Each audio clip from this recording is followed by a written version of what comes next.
Ahad Raza Mir and रमशान है आजकल सुर्खियों में छाए हुए।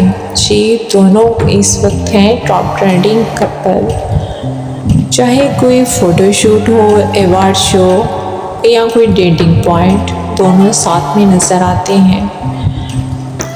आसिम जोफ़ा का रीसेंट शूट में हमने देखा रमशान और आहद रज़ा मीर को।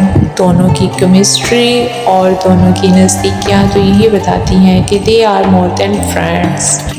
आहद रज़ा मीर एंड रमशान है आजकल सुर्खियों में छाए हुए। ये दोनों इस वक्त हैं टॉप ट्रेंडिंग कपल। चाहे कोई फ़ोटोशूट हो, अवार्ड शो या कोई डेटिंग पॉइंट, दोनों साथ में नज़र आते हैं। आसिम जोफ़ा का रीसेंट शूट में हमने देखा रमशान और आहद रज़ा मीर को।